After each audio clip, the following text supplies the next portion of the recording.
All right, good morning, everyone. My name is Steve Jerkin from Marquette Group, headquartered here in Peoria, Illinois. I am the Interactive Solutions Director, which is a fancy title for being in charge of the products and execution and management of all of our campaigns for our clients here across our different offices. We are located in Atlanta, St. Louis, Montreal, Toronto, and of course Peoria, which is where we're sitting. I have with me Gary Richmond, who's the Interactive Sales Director. I'll let him introduce himself. Good afternoon. So we're going to go ahead and get started. We're going to start as usual, just sort of introducing Marquette Group. So as a quick overview of what we do, we are a digital agency that's focused on connecting clients, potential customers to clients. And you'll see here that our focus is based around what is typically the most recent buzz in the digital environment, which is local, social, mobile, and search. Those products represent basically the overview of the services that we bring to the marketplace, and then we measure those services with response measurement or call tracking lines and other forms of tracking to provide ROI and results of how our advertising performs. But you'll see the listing of each of the types of products that fall within these. Today's presentation is really focused on Google Plus and some of the changes that have happened within the Google environment. But we'll come back and talk about this just a little bit at the end as well. So please, Steve. All right, so as Gary mentioned, we work almost exclusively with multi-unit brands, regional, national brands, and so we thought it would be a good idea to not only give our current clients, but also any prospective clients the opportunity to talk about the changes that have just happened to Google Plus and specifically how they impact national or regional brands that have a wide variety of different locations that they're trying to market for. So what we're going to cover today is really just overview of the changes and getting some detail and background of what has specifically changed and what you need to be aware of, the potential impact to rank, and some of the other search engine result changes that are an extension of the shift to Google Plus Local, some recommendations on how we can integrate Google Plus now more completely into your strategy, and really the implications of this new Google Plus across-the-board strategy that Google has rolled out. And then we'll wrap up with some Plus Local management optimization techniques, recommendations that we have, and of course some intricate or interesting curiosities that have risen as a result of this change. Most likely unintended curiosities. So kicking things off here, we have our recap. So as of May 29th, which is not too long ago, we had two distinct ecosystems. We had Google Plus, which was the social network, obviously, that Google has in place, and then we have Google Places. And they were distinct from each other. The data was not shared and really completely isolated from one another. In Google Plus, you had a business brand page, and then you had a location page. Now, it's going to get a little confusing and difficult to make a distinction between them, so just bear with me and trust that it'll all make sense at the end. In the Google Places side, which is where most of our clients and most national multi-unit brands would be participating, we had Google Places and the actual listings that you'd call a Places page. And then we also had the Maps ecosystem, which was tied to that Google Places database that they built. This is obviously an oversimplification. There's a lot of influences that would affect either one, but really at a very, very high level, this is how the two ecosystems look, and they were disconnected. So as of the next day, May 30th, instead of May 29th, we started to see Google Places cease to exist. And all of the traffic that was coming or that would have gone to Google Places now was going to what is called Google Plus local pages. And then we started to see all the traffic that was coming from Maps would go to the Google Plus local pages. So the data that was in Google Places literally just moved over into Google Plus local. However, Google has yet to change some of the other components that are in Google Plus. As you'll see there, the business pages and the location pages in Google Plus still continue to exist as of today, at least. So what that means essentially is the Google Plus location pages was a particular way that you could create a business page, and this is actually still live today. So when you go in to Google Plus and you have the option to create a business page, you can create it as either a local business, a brand, a company, or other. And this local business or place was what previously existed here on location pages. And the main distinction between location pages and Google Plus local pages is that the local business Google Plus pages are socially enabled. So those pages that you would have to manually create that are currently not tied to your Google Plus local pages have the ability to interact with users. Google Plus people can +1 that page, they can check in on that page, they can start a video hangout, they can upload photos. All of those great social sharing features that you can do in Google Plus, you can only do through this Google Plus local business page, not the Places pages that were ported over into Google Plus, which are now called Google Plus local pages. So, to recap, we have location pages in Google Plus, business brand pages in Google Plus, and now we have the Google Plus local pages, which came from Google Places. Maps, the Maps data in the Maps interface, maps.google.com, is sending traffic now to Google Plus local. What's going to happen at some point in the next 6, maybe 8 weeks is that the location pages are going to cease to exist, the ones that we just talked about on the previous slide, and those are going to be merged with the Google Plus local pages. So when all the dust has settled, we're going to be left with a Google Plus business brand page and Google Plus local pages, which will have a parent-child relationship with that brand page. So unfortunately, in the meantime, we have these two separate page sources. We have the location pages as well as the Google Plus local pages. But once that merge is complete, all of the social features that are available here on the location pages, the former location pages, will be enabled on Google Plus local. So this is why it's strategically relevant as a marketer to be paying attention, because on Google Places, as of May 29th, we didn't need to be paying attention to the social elements. We didn't need to be encouraging people to +1 our Google Places pages or write comments or upload photos on our Google Places pages.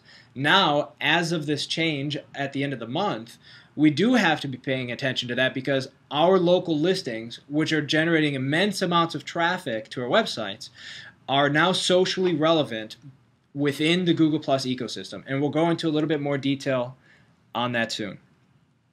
So where this is affected is not just in the Google Plus network, but just on the traditional Google search page as well. This is a search for restaurants in Peoria, which is a search that I perform very often. And you can see I clicked on one of the links there. You can actually reach the Google Plus local page from the main search results page. So any of the links that previously would have taken you to the Google Places page will now be taking you to that Google Plus local page. However, they're not forcing all traffic to go there. You can still go to the main website by clicking on the title link that's there, which is how it's always been. So they're not shifting and focusing all the traffic necessarily to the Google Plus local pages. Another significant change that happened as a result of this shift from Places to Google Plus Local is that Google finally adopted and rolled out the Zagat review system, which for some of you, you'll remember that as a very common and long-lasting review platform that would develop these citywide guides of where you should be going and eating in New York City, Chicago, etc. So Google bought them less than a year ago, and this is the unveiling of why they bought them, is because they've integrated all of this data into the Google Plus Local system. So not only have they integrated the data, they've also adopted that system specifically. So they no longer have the 1 to 5 star ratings and reviews that you would see in Google Places, but now they have this cumulative score, and it varies based off of industry. So restaurants are judged on a different set of criteria, food, service, atmosphere, than, let's say, an advertising agency like Marquette Group is, where we just would get an overall rating. Those ratings are now going to be what you'll actually see on the search results page. If you look at this previous slide, you can see it's a score of 16 out of 30 instead of the traditional 5-star system that they had for a couple years. So that is the new standard, is getting an overall cumulative score out of 30. The other change that's very important is the fact that you can no longer write anonymous reviews on a business or on a local business listing. So all of the reviews that are publicly posted will either say my full name, Steve Jerkin, or it'll say a Google user, which is really the transition that they would appear. So we have a Google user is sort of a catch-all name for people who have not yet set up their Google Plus account that were actually legacy reviews. So if you had written a review on a business and that was in Google Places, you'd written it a year ago, Google will ask you before they'll put your full name on it.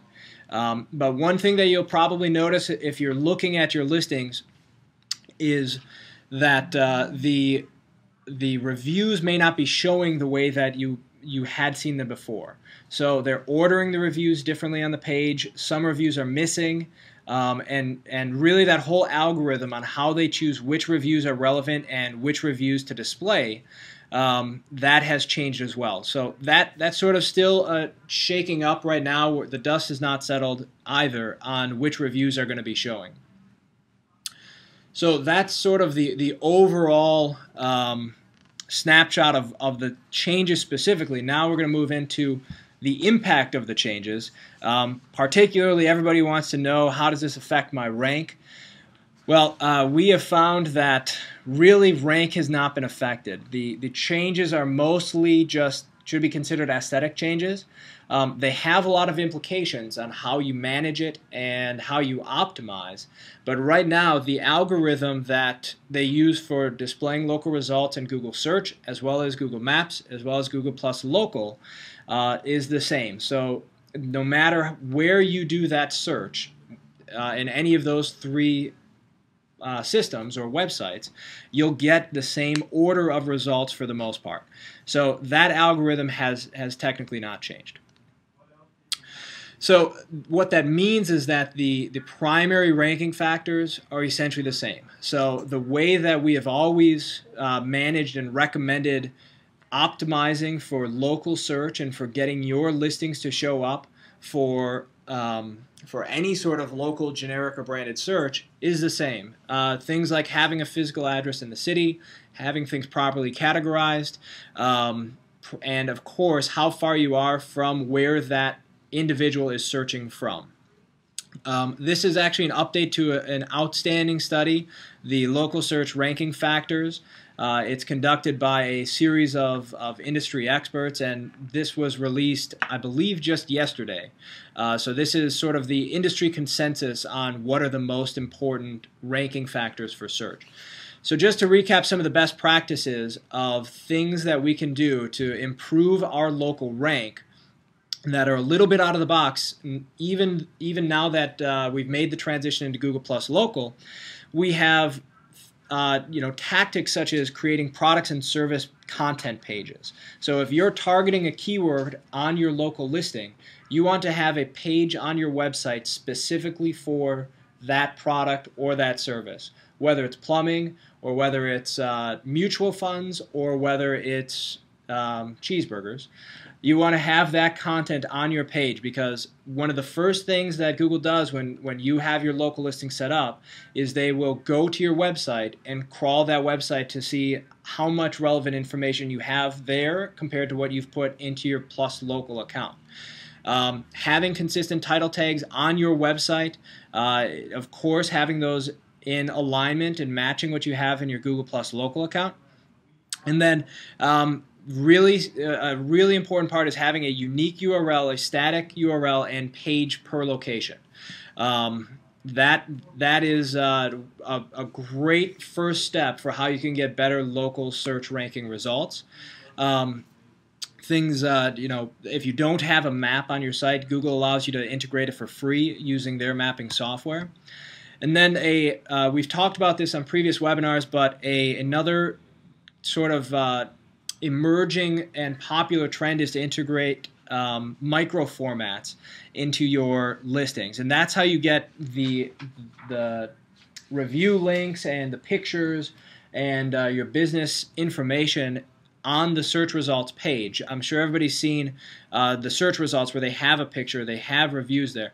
That's by using micro formats, and I'm not going to go into detail on how we do that, but it's basically dropping in a line of code into your page, and we can help you with that. But it's, of course, anything with local search, including now on Google Plus Local, is all about relative popularity. You want to make sure that the links that you have to your profile and the activity that you have on your Plus Local profile is stronger than any of your competitors.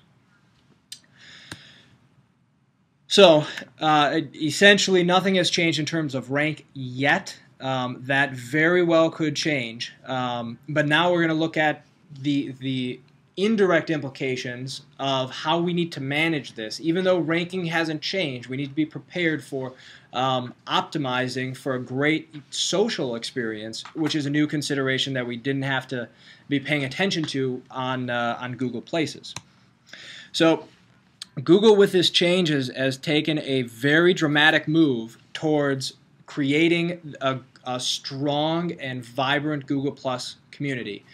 Before this change, any reviews that I would write on a Google Places profile wouldn't feed into my Google Plus account. And any place that I checked in at on Google Plus wouldn't affect Google Places. And so as a user, there wasn't a lot of benefit. There was a lot of friction to interacting with Google Plus and to sharing this information with my friends and my circles.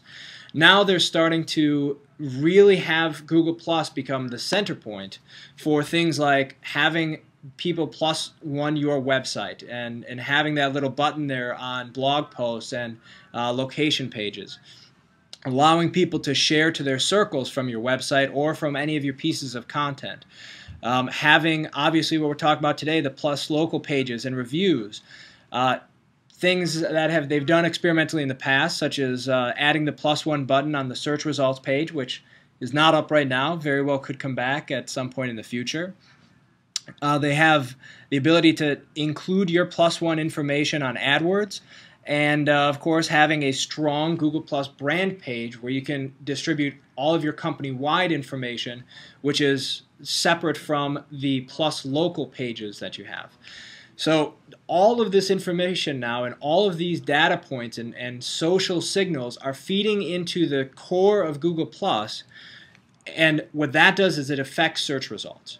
So the importance of having a lot of data and a lot of valuable information from users is that it literally will affect the search results for the connections that people have. You can see on the snapshot here that I have 4 personal results.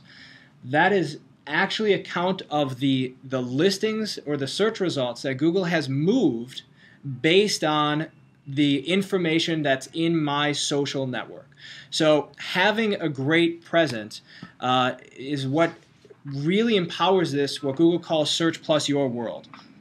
The more times you have people write reviews on your listings, on Google Plus Local, the more people that visit your Google Plus brand page, all of that has a positive effect on how they change the ranking of your search results for people that are socially connected. So just looking at a couple of these tactics now that we have to really be paying attention to, and we're expecting to be spending a lot of time on this with our development team and working with our clients and prospective clients' development teams, are things like integrating the Google Plus One button on your website, allowing people to say, to basically give the thumbs up and say, I like this website. It's a technical integration that's very simple to do. But what it does is anybody who clicks on that +1 button, that feeds back to your overall Google Plus score. You have the ability to link your Google page, or I'm sorry, your Google Plus page with your website as well.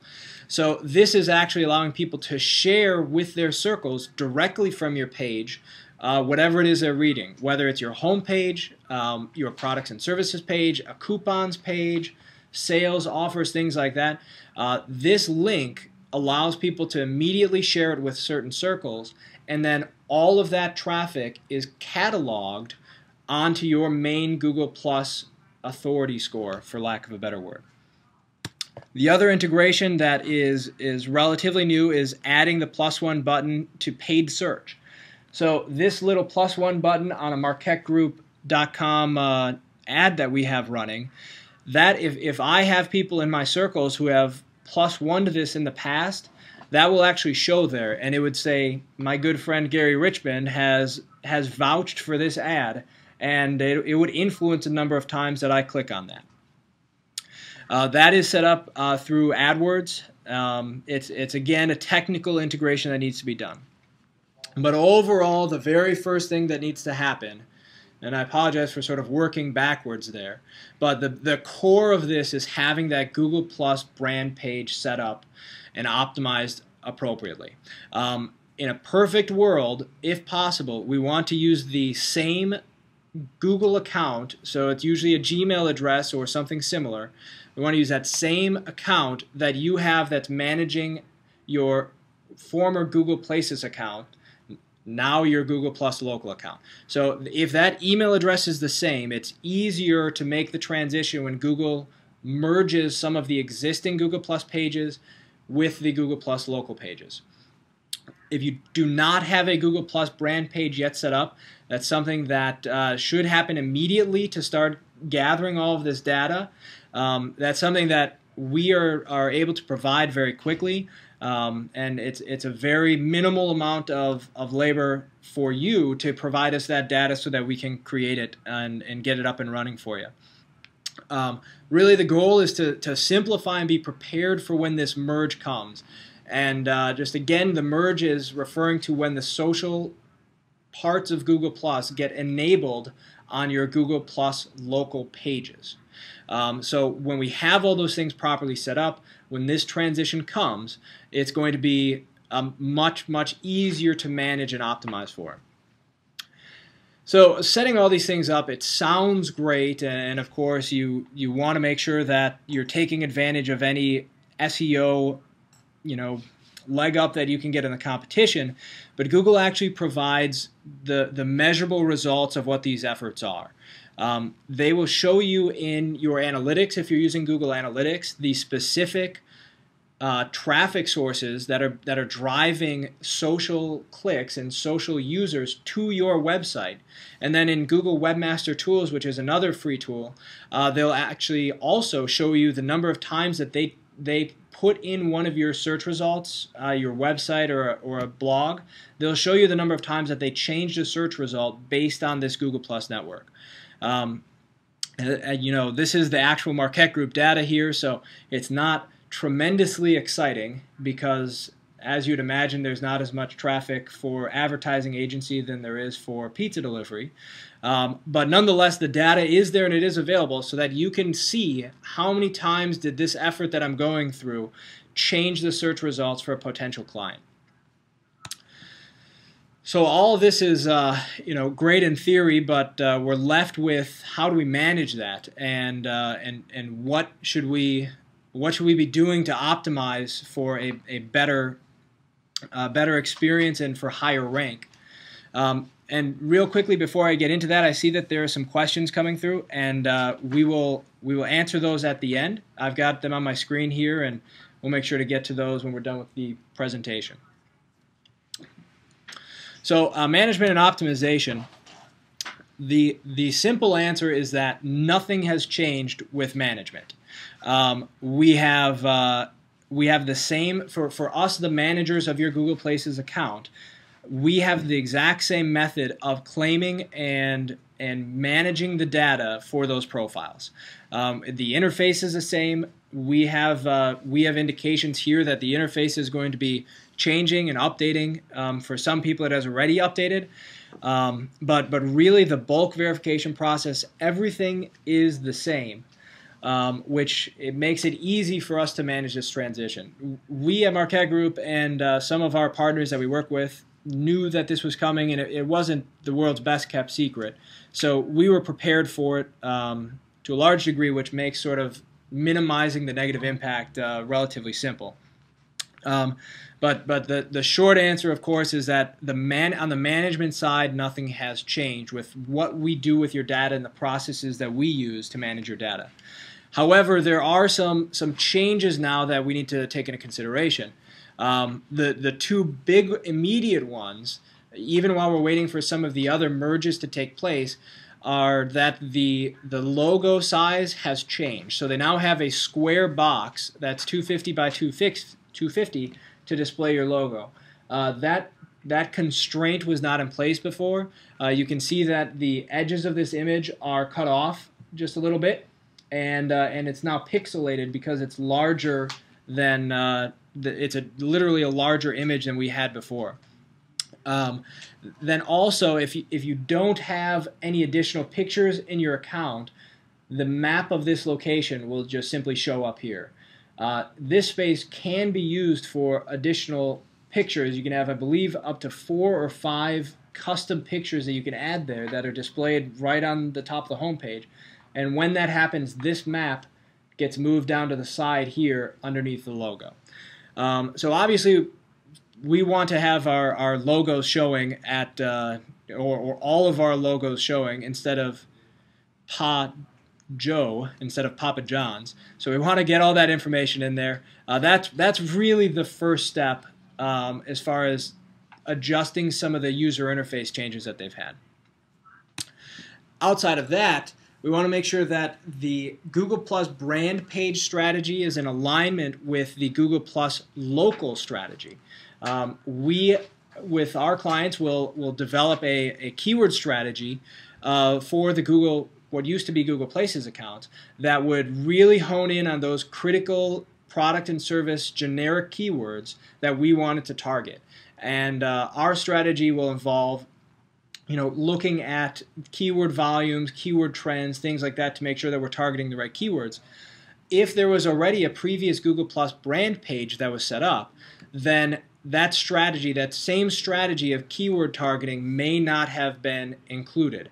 A lot of times the people who are managing the data at a company are different than the people who are setting up the social profile. So we just want to take some time, if the Google Plus brand page already exists, to go through that About section, and you can see our About section there, to make sure that the categories and keywords are aligned with that Google Plus local strategy as well. That is just trying to get prepared for this merge that's coming down the road. The other thing that needs to be updated is for people who had links to their profiles to have reviews written.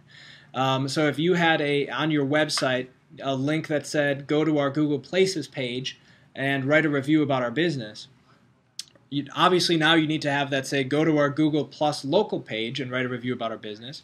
But there's actually a URL tag at the end that you can put on your Google Plus page to have that link automatically put up this write your review box. So there's a special way to put in the URL for that link on your website so that when users click over to Google+, they're not just going to land at your Marquette Group page, they're going to land at the page but with this dialog box already open to simplify that review experience. We can help provide all that information. It's technical, so that's easy information for us to share. Now the benefit to doing all this, and just going back to sort of that Google search plus your world theory of showing personalized results, is that all of this activity gets shared in that person's profile as well. So on all of the circles of the friends of these individuals, they will see when a review is written. They will see when an individual has checked in or when a photo is uploaded. And as we know with social channels, that information spreads very, very, very quickly, and it compounds itself because every person has 20 to 30 friends that are now seeing that review or seeing that comment on your business. That can have positive implications, and it can also have negative implications depending on the comment that they're writing. But that friction is now gone in Google+, and that was one of the things that was inhibiting its usage, was that I can go to Google Search and I can go to Google Places and interact with all these local businesses, but I have to go to a completely separate ecosystem to interact on Google Plus and share that information with my friends. Now all of that is in one place, so it's very, very easy for me to do a +1 on a Google Plus local page and have that information be shared with my friends, or to check in on my phone and have that information be shared as well as a review. So it's really a dramatic leap into social, where previously a lot of companies were considering this a data management process. So like I said before, we're spending a lot of time communicating with our clients and prepping them for how this change is going to come. But again, it's going to be a dramatically different user experience as well, seeing the socially enabled content. Just quickly closing here, or starting to close, some of the things that you may notice as you're exploring your Google Plus local profiles. There have been instances of random miscategorizations where you'll look at one of your profile pages, and if you're selling pizza, it might have hair salon as your category. That's a bug that they've noticed, and it is random. It doesn't mean that anything's wrong. But we're happy to investigate those kinds of things for you. Things like missing categories that aren't being displayed on your Google Plus local page, they are still technically there. They're just not being displayed to the user. But nothing to necessarily be alarmed about, but it's certainly something you should double check to make sure that there's not some other error as well. All of those things can be checked using the Google Map Maker tool, or you can shoot over an email to us, and we're happy to do some investigation on your behalf. Some listings did not successfully make the transition and were unfortunately left behind. Most of those, I believe, at this point are gone. So the message that you would receive is, we do not currently support this location. That's another glitch that can be resolved by having us contact Google on your behalf.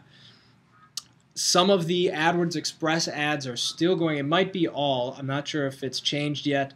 But the AdWords Express ads, which is really a tool for small businesses or local businesses, those AdWords Express campaigns are still going to the old legacy Google Places page.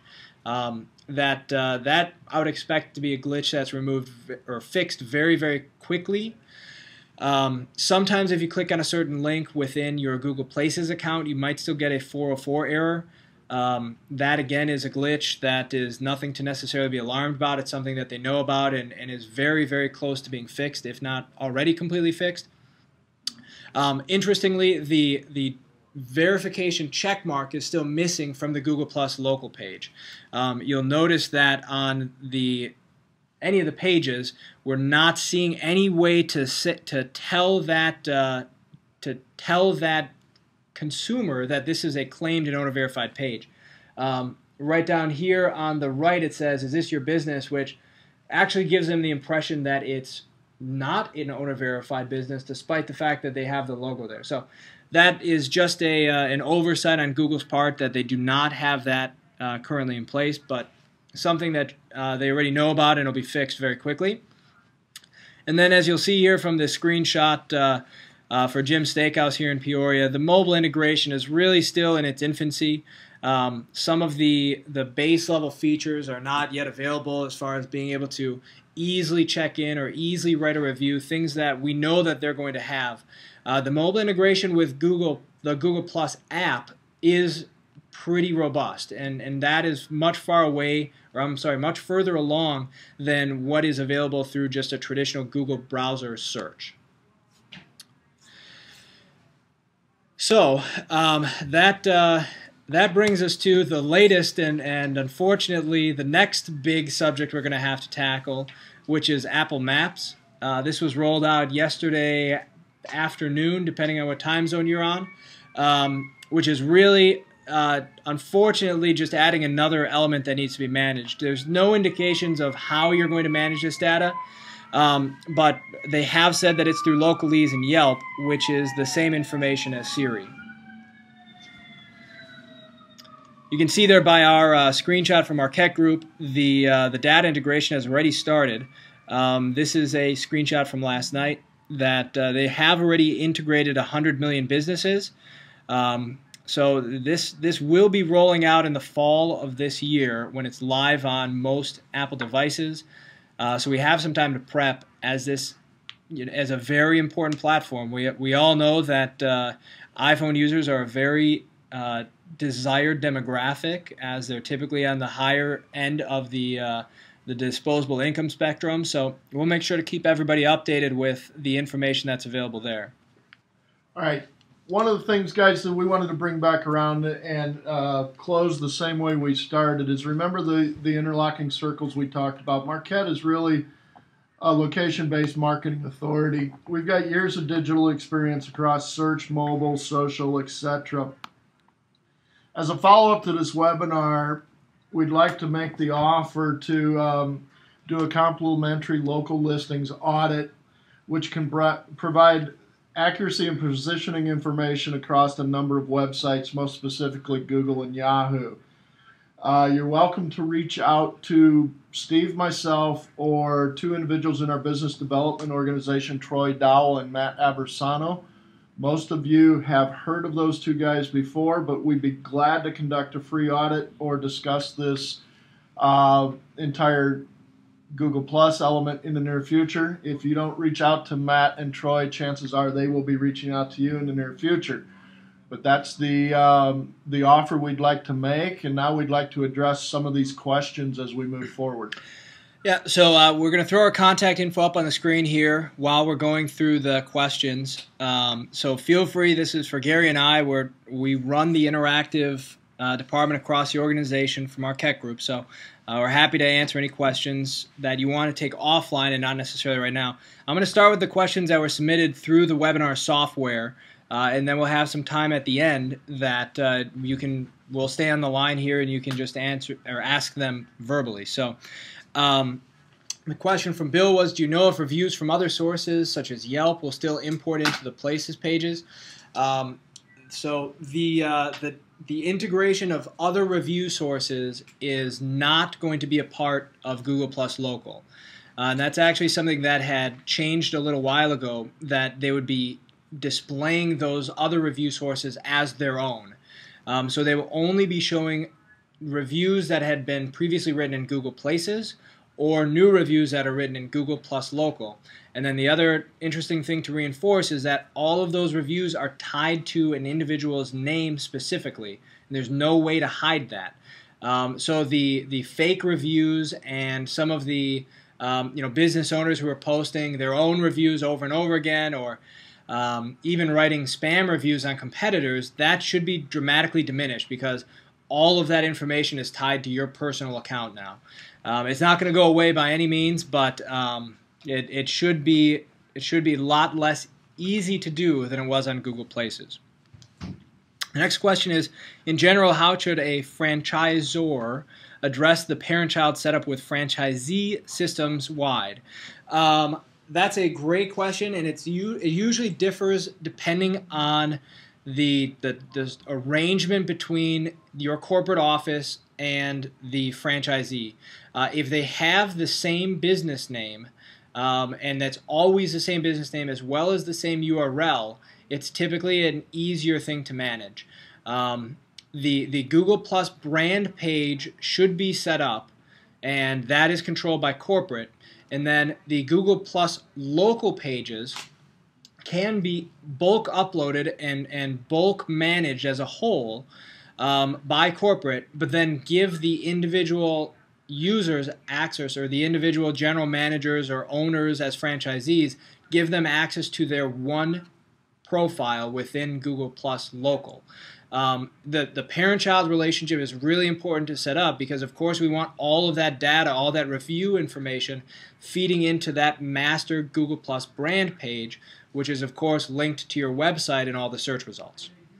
So it's a great question. It's a quick answer in general, but there's a lot of detail obviously behind it, and we deal with a significant amount of dealer-based programs that we can help navigate some of those waters. So got a lot of experience there. The question here from Randy is, will Google transfer the existing pages to the Google Plus page, or do we have to do it? The transfer of Google Places to Google Plus Local has already been done. The Google Plus brand page and Google Plus Local connection for the parent-child relationship is something that's going to be automatic. Like we said before, the easiest way to make sure that it goes smoothly is to have the Google Plus brand administrator account be the same as the Google Places or former Google Places account as well. So when those two accounts are both administrators, then Google makes that connection very, very simple and easy, and it'll be all done automatically for you. Now, of course, not everybody can make that work and set that up in advance, so there are other mechanisms that will be released closer to the time when they do that merge, which is about 6 to 8 weeks away or so, we believe, that will allow you to make that parent-child connection between the brand page and the Google Plus Local. So if you do not have them already linked with the same Google account, there will be a manual process to make that connection.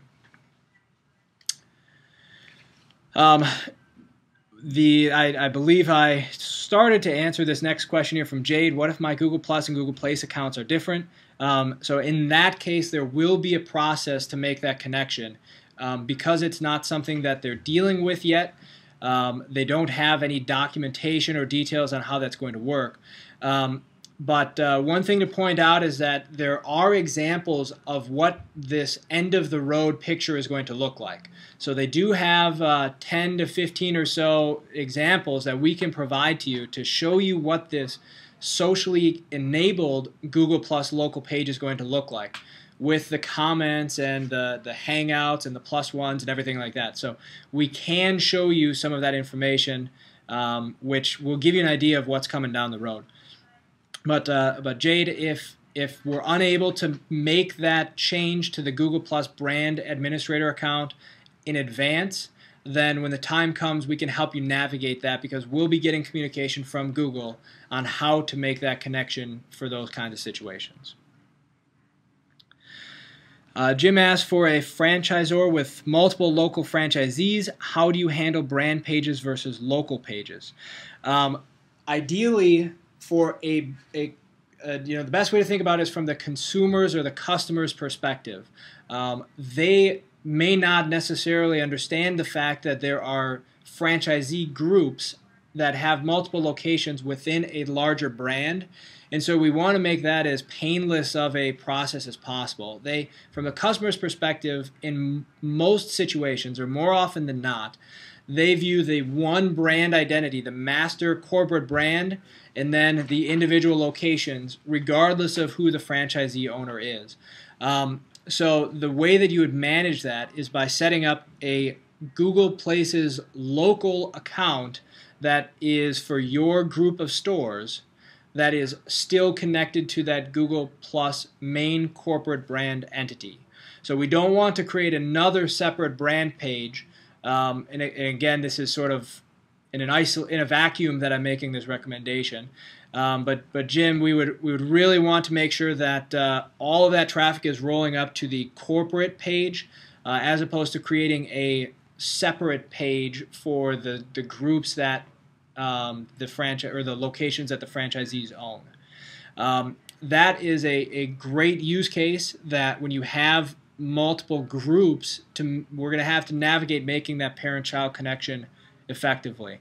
Unfortunately, the part of the answer is we'll have to wait and see, depending on the documentation, the setup that we get from Google. But to that note, I know that a lot of people have had a lot of frustrations dealing with managing or claiming, having multiple claims on Google Places accounts, the legacy accounts. Google recently in March did a significant upgrade to the way that they manage data. And that upgrade to their system was in preparation for this change over to Google Plus Local. We've been told that it's going to significantly address some of these curiosities that we've had to deal with working in Google Places, and they'll be a lot easier to manage going forward. So time will tell if that's the case or not, but as always, we'll be making sure that we communicate that information out as we get it. Justin asks, is there a standard size for those wide images on the local pages, the Google Plus local pages? Yep, I believe it's 840 by 180. Justin, if you shoot me an email, or I'm sure Troy and Matt will be in touch with you, I can provide you that spec size. I believe it's 840 by 180, though, off the top of my head. Now, that image, though, is only for the Google Plus brand page. Right now, that space is reserved for, on the Google Plus local pages, that space is reserved for user images and any additional pictures that you've submitted through your Google Places management platform for Google Plus Local. The next question we have here is, will there be a white paper to download? Yes, Carla, we're trying to make one, and it's going to be based largely on this information here. We're trying to wait for some of the dust to settle, so that way we're not making constant updates and we're not sending out deprecated information. But yeah, we intend to put this into sort of a roadmap or a playbook for our clients and of course any of our prospective clients to use to manage this transition. For a franchise company, the next question, for a franchise company, would each location need to have their own Google Plus brand page? The simple answer in a vacuum is no, because then we're separating out all of that traffic into buckets instead of one big bucket that has all the traffic. So typically in a franchisee arrangement, you would have still one main primary domain for the consumer. So even though you have individual franchisees or even groups of franchisees, you still have that one primary domain that that people will go to start out their search before they try to find their location. We want that domain to be the beneficiary of some of these traffic signals or social signals like the plus ones and the reviews and everything like that. However, I do recognize that a lot of times the franchisee will have their own website as well. That connection can be made as well. So that's a sort of an advanced session that we could go through with making that connection between your dealer website, which might be different than the corporation's website, and that Google Plus page, so that you can start to get some of the benefit from your Google Plus local page. But that would be a connection between the Google Plus local page and not the Google Plus brand page. Alana, I hope that answered your question there, and we can talk in more detail sometime in the future. Randy, couldn't you just have multiple accounts with Gmail? I believe I know what you're asking here, Randy. You could have multiple accounts within Gmail. I know that you can set up these different connections between Gmail addresses. The reason why I was explaining it the way that I was is that the way that you make a connection between AdWords and analytics is typically the way that they link accounts. So that it's sort of based off of previous experience with making these connections. We don't actually know how they're going to do it. There will absolutely be workarounds and ways to adjust to what your specific situation is. But the easiest way, and what they've recommended for this, is to have the same email address, which again is the way that you make that connection between an AdWords account and an analytics account. I got a question here. Does Marquette Group have a solution to aggregate reviews by source? Yes, we do. We have a couple of different solutions that we have sort of a tiered program available depending on what your needs are and how robust that you want to get with it. The review aggregation is really an important part of Google Plus, because now these comments are being shared not only in the form of reviews, but as +1s, as comments, as photos. So there's a lot more to monitor and a lot more potential for sort of those stray comments to end up on your pages, either your Google Plus local pages or your Google Plus brand pages. Obviously, they have mechanisms to respond to those. That's one of the things that that we intend on having those conversations with as this rollout continues. That as organizations now and as marketers, it's not just about data management, but it's about social. And the best way to keep track of those is through review monitoring. Our review monitoring solutions go across multiple sites, not just Google+. But I'd be happy to have that conversation or provide more information as we start to wrap up this call here. The next question is, can we get access to the PowerPoint presentation itself along with the recording? I don't see why not. I'll have to make sure that I've cleaned up anything, but yes, I can't imagine why we wouldn't.